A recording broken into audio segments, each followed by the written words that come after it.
Illégal du transfèrement de Béthiou de la maison d'arrêt de correction de Thiès à celle de Dakar. Comment vous appréciez ces arguments qui sont mis en avant par le camp de Cheikh Béthiou? Oui, lorsque le transfert a eu lieu, le directeur de l'administration pénitentiaire avait sorti un communiqué pour motiver un peu les raisons de ce déplacement. Des raisons de sécurité. Des raisons de sécurité liées à l'administration pénitentiaire. Liées à la santé et peut-être à la promiscuité à Thiès. Mais ce qu'on considère, c'est que l'administration pénitentiaire s'est basée sur le droit. Pour effectuer ce transfert. Il appartenait aux avocats de Cheikh Béthiou de saisir les juridictions, notamment la Cour suprême par sa chambre administrative, où il est même prévu une procédure de référé, où sous 48 heures, on a une décision. Il fallait, à mon avis, saisir les autorités pour contester cette décision-là. Et s'il n'était pas fondé, qu'on retourne Cheikh Béthiou à Thiès, si c'était son vœu ou les vœux de ses avocats. Mais il n'appartenait pas aux avocats de participer à des manifestations ou d'haranguer les foules. Mais en tant qu'Amnesty International, est-ce que vous estimez que les droits du détenu Cheikh Béthiou ont été violés? Je ne peux pas le dire à l'état actuel des choses parce qu'on n'a pas peut-être toutes les informations à ce niveau. Les contacts que nous avons eus et les discussions que nous avons eues ont montré que manifestement il y avait quelque chose d'assez illégal. Et on a même entendu un ancien directeur de l'administration pénitentiaire dans la presse ce week-end et ce matin aussi, argument à l'appui, dire que ce transfert est illégal. Et selon les informations, ni le procureur ni le juge d'instruction n'étaient au courant. Oui, c'est ce que je dis. Lorsqu'il y a des positions divergentes, lorsqu'il y a quiproquo, il appartient à la justice de trancher. Je pense que c'était la meilleure chose à faire. On aurait pu éviter tout ce qu'on a fait ce matin et qui est dommage parce que c'est des paisibles citoyens qui ont vu leurs biens détruits alors qu'ils n'avaient rien à faire par rapport à cela. Je dois préciser avant de réintroduire Ibrahima Khalilou Ndiaye que nous avons invité sur ce plateau ce soir la partie gouvernementale tout comme la partie qui défend Cheikh Béthiou. Nous aurons sans doute l'occasion de revenir sur cette affaire. Alors, Ibrahima Khalilou Ndiaye, parlons maintenant du droit à l'information des journalistes. Vous le savez certainement. Des journalistes du groupe Futur Média ont fait l'objet de menaces. Mamadou Amar Ndione, vendredi, a été pourchassé et n'a dû son salut qu'à un taximan qui l'a sauvé de justesse. Comment le SYNPICS réagit par rapport à cette situation? Oui, écoutez, moi je pense aussi que cette situation qui interpelle le SYNPICS interpelle d'abord nos autorités qui ont la responsabilité de garantir la sécurité des personnes et des biens. Ça c'est un premier aspect, mais en tout état de cause, le SYNPICS ne se soustraire quand même au sort des journalistes particulièrement eu égard à des menaces qu'ils reçoivent ou autres dans l'exercice de leur fonction.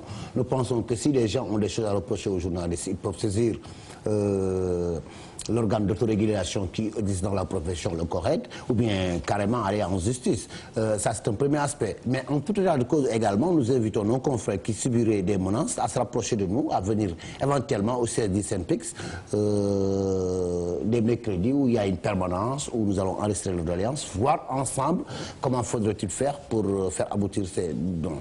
Mais encore une fois, il appartient à l'État de protéger les citoyens.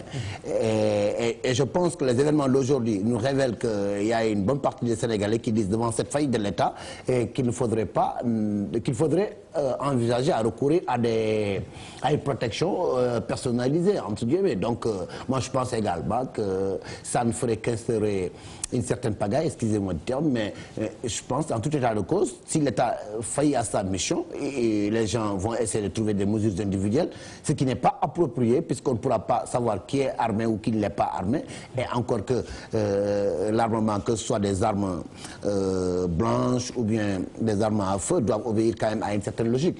Et n'oublions pas qu'on est à la veille d'une fête religieuse qui fait que les armes blanches circulent à foison.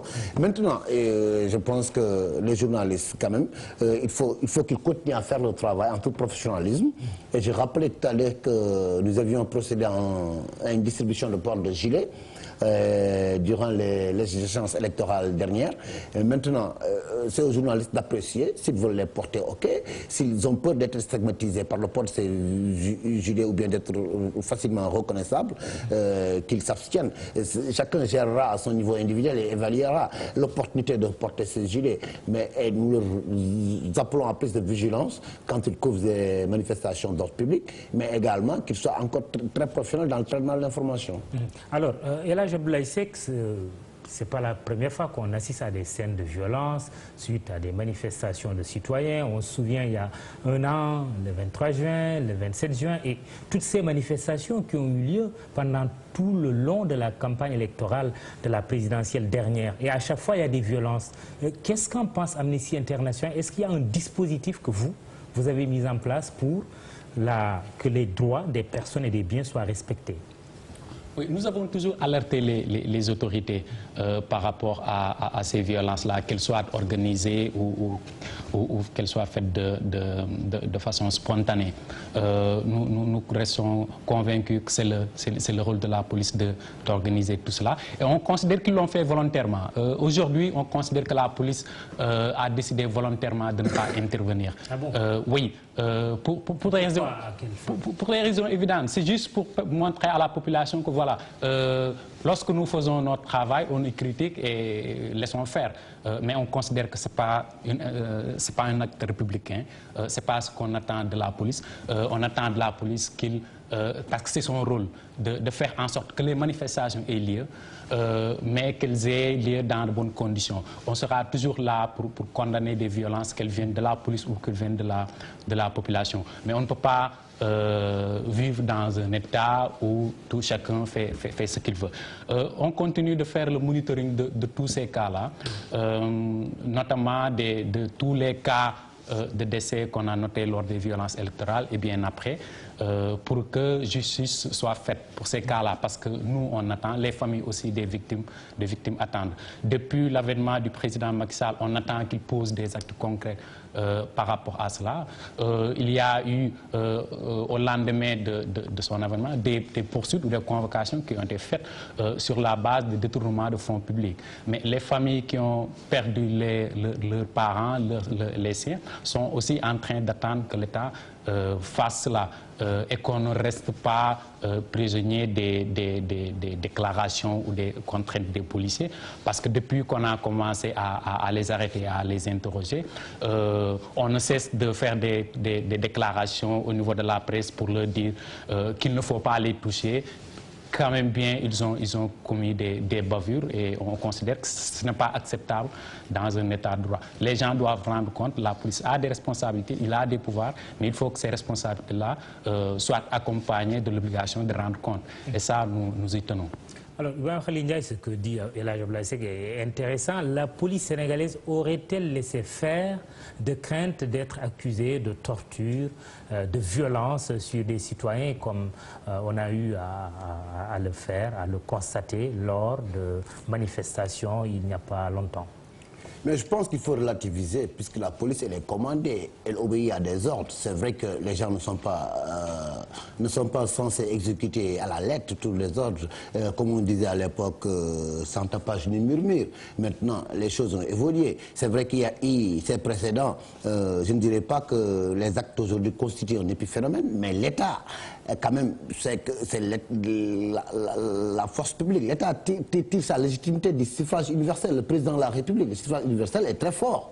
C'est tous les Sénégalais qui lui ont confié leur destinée dans un intervalle de temps bien défini. Qu'il faudrait que pendant cet intervalle de temps, que l'État puisse gérer nos attentes, et faire en sorte que quand même qu'on s'en tire à meilleur compte. Maintenant, dire que la police, y égale aux événements antérieurs, aux convocations, etc., c'est vrai que les gens doivent être responsables. Et je pense que nous avons une armée de façon élargie les forces armées sénégalaises, que ce soit la police, la gendarmerie ou bien l'armée, très professionnelle. Et encore que nous savons que la police est dans les centres urbains, c'est une force de catégorie numéro 1. La gendarmerie, c'est une force de catégorie numéro 2. On peut faire appel à elle, tout comme également les forces armées qui sont postées aux lignes frontalières et qui constituent une catégorie numéro 3, qui peuvent être aussi appelées à la rescousse en cas de besoin. Je pense qu'il ne faudrait pas lésiner sur les moyens par rapport à la protection des populations et de leurs biens. Donc, je trouve que c'est un prétexte fallacieux que de dire que, égal aux événements antérieurs, où sont ceux qui commandent l'armée? La police, c'est l'autorité politique. Elle a une vision, et l'autorité militaire, que ce soit la police, la gendarmerie ou l'armée, les gens mettent en exécution la vision. Et les gens, les chefs qui ont appris à la bonne école et qui sont très bien outillés, qui sont très professionnels, savent ce qu'il faut faire, quelles mesures faudrait-il prendre. Donc aujourd'hui, s'il y a une faillite, ce n'est pas par rapport aux forces policières qui n'attendent en réalité que les ordres. Et dans la mi-journée, qu'est-ce qui s'est passé? Lorsqu'on a déployé les éléments de la brigade d'intervention polyvalente, les gens ont pu disperser des manifestants, n'est-ce pas? Donc je pense également qu'il faudrait que des cabinets ministériels de la primature ou bien même de la présidence de la République, que les gens puissent dire que oui, écoutez, il faut faire ceci, il faut faire cela, qu'il y ait quand même une politique sécuritaire qui a été étudiée, qui a été mûrie, qui a été réfléchie avant qu'elle soit mise en branle. Je pense que c'est ce qui a manqué. Les gens n'ont pas pu anticiper d'éventuels événements pareils. Donc il ne faudrait pas nous dire que le commissaire Arouna a été entendu, que ceux qui ont fait des bavures à Podor commencent à Sangalkam. Écoutez, moi je pense aussi que ce pays, il y a énormément de problèmes. On a sapé et démoralisé l'autorité de l'État depuis des années. Il y a énormément de problèmes dans tous les aspects. Maintenant, d'abord, le problème fondamental, c'est de procéder à des ruptures. La principale rupture devrait être quand même que l'État soit là, que les gens sentent l'État et que personne ne puisse penser qu'il peut faire tout ce qu'il veut et s'en sortir à bon compte. Très bien. Et là, Abdoulaye Seck, c'est la dernière question. Avez-vous constaté, vous, au niveau d'Amnesty International, des éléments constitutifs de violation des droits de l'homme au cours des manifestations auxquelles on a assisté dernièrement, vendredi dernier et ce lundi? Oui, je pense que les images l'ont montré. Il y a des images qui tournent en boucle au niveau des télévisions. Il y a des personnes qui ont subi des dommages matériels. On n'a pas encore d'informations de perte de vie qui seraient liées à ces manifestations, mais on continue de veiller à faire le monitoring, de collecte de l'information, mais surtout à faire en sorte que les responsabilités soient situées de part et d'autre, du côté des manifestants, mais aussi de ceux qui étaient chargés de maintenir l'ordre au cours de la journée. Merci à tous les deux. C'est la fin de ce 20h qui recevait Ibrahima Khalilou Ndiaye du SYNPICS et El Hadj Abdoulaye Seck d'Amnesty International. Merci de nous avoir regardés ce soir. Bonsoir. Demain, rendez-vous avec Khalifa Diakhaté.